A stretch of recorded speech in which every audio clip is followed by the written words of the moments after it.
7, 6, 5, 4, 3, 2, 1, fire. Welcome to Thingiverse Thursday, where we print something interesting from Thingiverse every Thursday. Today, we join the space race with our very own Saturn V rocket. Let me give you some specs about the print. We used 25% infill. It took about 20 hours to print all the pieces for it. It comes together in 8 sections, plus a number of 8 or so thruster engines to add to that, so a total of 16 pieces. There's an optional 17th that goes on the end that my printer just can't handle. It does come apart in its own consecutive stages, so it is tight, and I should loosen it up with some sandpaper, but it comes apart and you can get all the stages out if you want. And the stages even have their own thruster engines on them, all the way up until including your own lunar command module, if you can get them apart. So let's head over to the printer.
To begin with, I started breaking loose all the support material. I found an X-Acto knife worked pretty well to get me started, as you'll see here. Right here as it comes, it's easy to get under it. Once you get a few pieces broken apart, it becomes pretty easy to take it all out.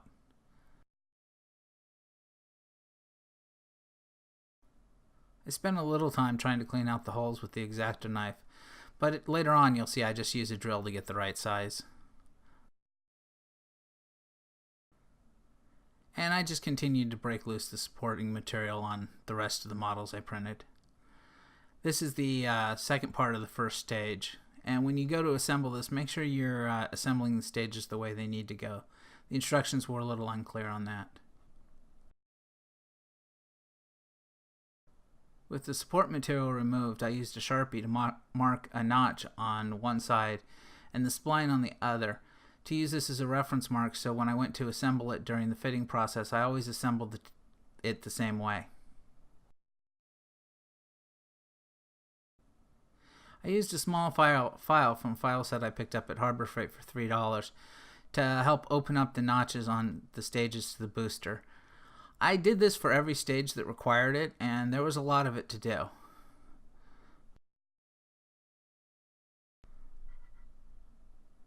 After I filed for a bit, I would go ahead and test fit them to see how well they fit together, lining up my Sharpie marks every time to help keep the orientation.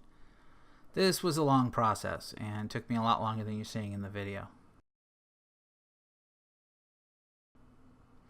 I also used the file to clean up some of the splines, just to help speed up the process and not remove too much material from one side or the other.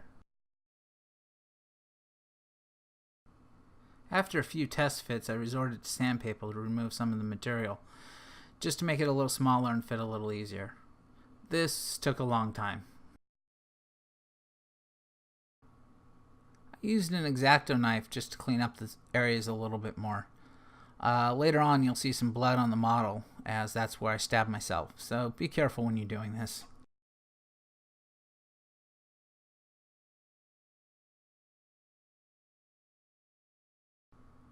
And here comes the aforementioned blood as I realize I cut myself. Yep, there it is. So yeah, be careful. And yet more sanding. And more sanding. And let's sand some more. You can see the band-aid on my thumb from the cut.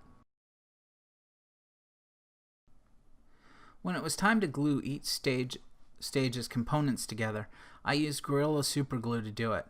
It works well, and I've never had a problem with it staying put.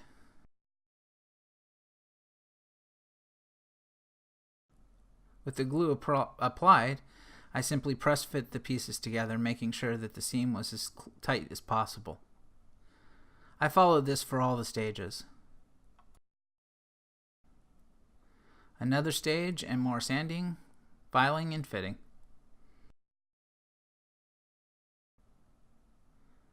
And gluing yet another stage together.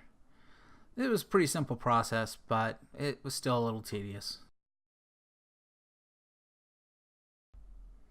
Another stage and more filing. It seemed to be doing what I did a lot of on this project: sanding, filing, fitting. Breaking the support material off the lunar command module was a little challenging, as the thruster and everything allowed for an odd shape. I also had to be really careful I didn't pop the thruster loose, as it had a tenuous hold onto the larger portion of the model. As you'll see in some of the video upcoming, I discovered that there was a small shelf inside the final mating piece between the third stage and the lunar command module that was getting in the way of the thruster going all the way in. I ended up removing this just by pounding a screwdriver in until I could break it free, and then cleaning up the edges with sandpaper, a file, and an X-Acto knife.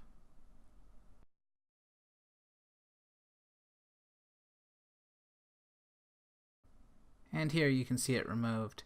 Just held it in my hand while I filed the edges down. After sanding and filing and fitting a lot, I realized something. I own a Dremel, and a cutoff wheel, if you use it carefully enough, is a great way to clean up the plastic parts. Now, this is risky, as you risk cutting through your model or doing some damage, and that fall could have been critical. But it ended up working a lot better than all the other methods and saved me a heck of a lot of time. I just wish I'd thought of it before I was working on the last stage of this thing. So it's time to put in the thrusters, and the model hole was a little too small. So I just drilled it a little larger with a drill bit. You'll have to pick the drill bit that fits the size you need based on how well your printer does and how well it prints each of the thrusters. I went ahead and did this for all of the modules, so going forward it would be easy to take care of. So now it's time to glue it together. I simply put a dab of glue on inside the hole, and after it's in, well, here it takes a little bit more time, but after I get it in, I go ahead and put the little red thruster in on top of it. It worked well for this. I wouldn't put a lot of weight on the thrusters, as I don't think they could hold much. But it's all set. And here I am mounting the thrusters into the second stage of the rocket.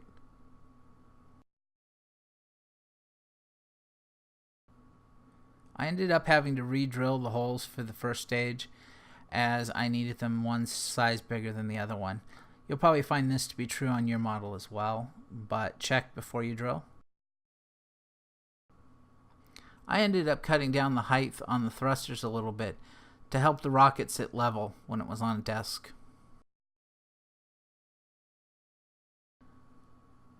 With all of them cut to the same size, it was time to go ahead and start installing them. So here we go. More glue, and they're in for the final time. Always start in the center and work out, as I found this was the easiest to do.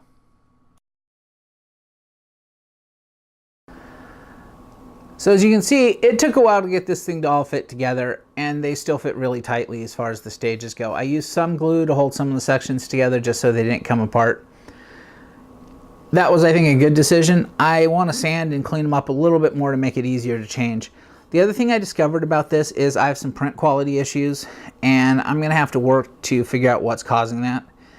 But other than that, I am happy with the way it came out.